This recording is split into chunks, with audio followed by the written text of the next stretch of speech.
Assalamualaikum warahmatullahi wabarakatuh. Alhamdulillah, wassalatu wassalamu ala Rasulillah wa ala alihi wa sahbihi wa sallam. Alhamdulillah, hari ini kita lanjutkan membaca tentang hadis dan pelajaran yang diambil dari hadis yang akan kita bacakan ini. Itu hadis yang kelima, yaitu riya itu termasuk syirik kecil. Dari Ahmad bin Labid radhiyallahu anhu yang berkata, Rasulullah sallallahu alaihi wasallam bersabda, "Inna ahbaba ma'afakum alaikum syirku asghar arya." Sesungguhnya sesuatu yang paling menakutkan yang aku khawatirkan menimpa kalian adalah syirik kecil, yaitu riya. Diriwayatkan oleh Ahmad dengan sanad hasan. Inna ahlafa ma'akhafu alaikum, artinya sesungguhnya sesuatu yang paling menakutkan yang aku khawatirkan menimpa kalian. Maksudnya sesungguhnya sesuatu yang paling menakutkan yang aku khawatirkan kalian akan terjerumus ke dalamnya. Asyirkul asghar adalah syirik kecil. Maksudnya kalian memperhatikan selain Allah dan memasukkan bersama Allah di dalam ibadah-ibadah kalian. Arya'u yaitu riya, maksudnya sesungguhnya syirik kecil adalah riya.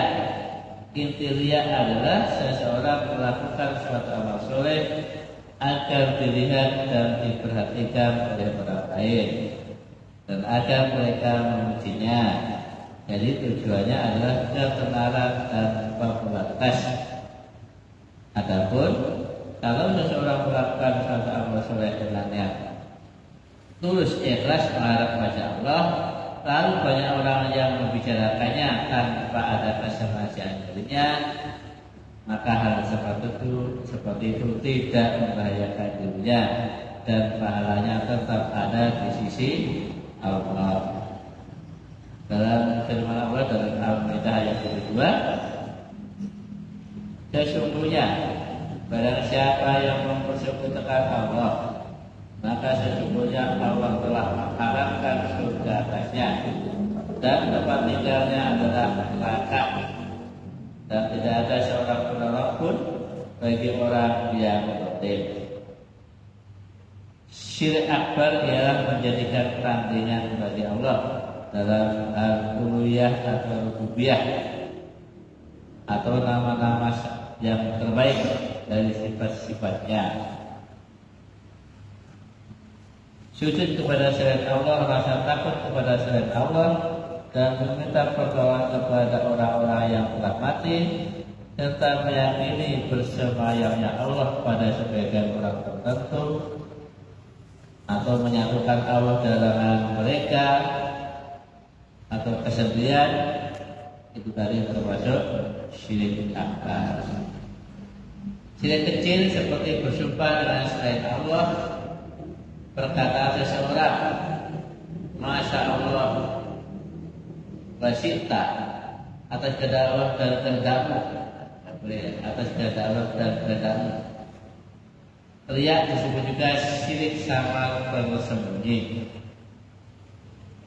Dalam An-Nisa ayat 8, sesungguhnya Allah tidak akan mengampuni dosa karena mempersekutukannya, yaitu syirik, dan Dia mengampuni segala dosa yang selain dari syirik itu bagi siapa yang Dia kehendaki. Barang siapa yang mempersekutukan Allah, maka sungguh dia telah berbuat dosa yang besar.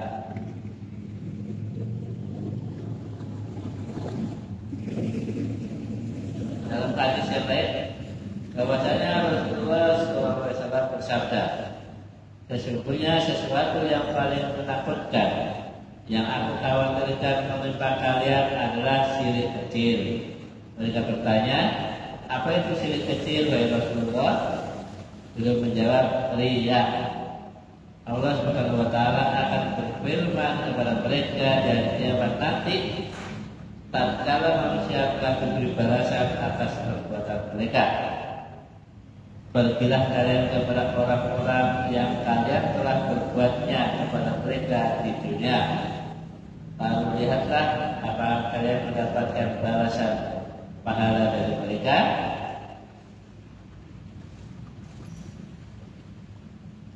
Maidah hadis 1. Syirik itu terbagi menjadi 2, syirik besar dan syirik kecil. 2, riya termasuk golongan syirik kecil. 3, syirik riya adalah sesuatu yang paling dikhawatirkan oleh Nabi akan menimpa umat Islam ini.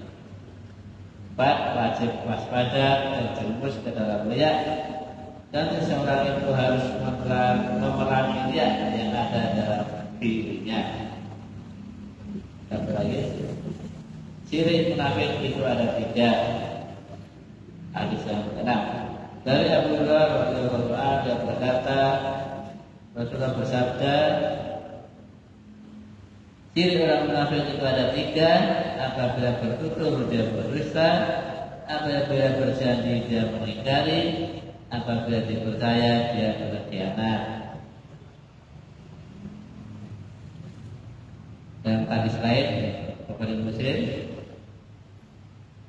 ada 4 karakter yang barang siapa pada dirinya terdapat 4 karakter itu, maka dia adalah seorang munafik sejati. Dan barang siapa yang ada dirinya terdapat 1 karakter darinya, maka berarti pada dirinya terdapat 1 karakter kemunafikan jika dia meninggalkannya. Apabila dipercaya dia berkhianat, apabila bertutur dia berdusta, apabila berjanji dia mengingkari, dan apabila berselisih dia berbuat keji. Pada hadis, ancaman berdusta. Kedua, ancaman mengingkari janji. Ketiga, ancaman mengkhianati amanah. 4, ancaman berbuat keji di dalam perselisihan. 5, sesungguhnya karakter-karakter tersebut termasuk dosa-dosa besar. 6, sesungguhnya keempat ciri tersebut merupakan ciri karakter orang-orang munafik. 7, orang yang berakhlak dengan sifat-sifat buruk tersebut sangat dikhawatirkan akan ditutup hatinya oleh Allah dan mati dalam keadaan munafik. 8, seorang muslim wajib membersihkan diri dari sifat orang-orang munafik. Nah, cukup sekian dulu bacaan hadis ini. Kita akhiri dengan bacaan hamdalah dan doa kafarat majlis. Alhamdulillah,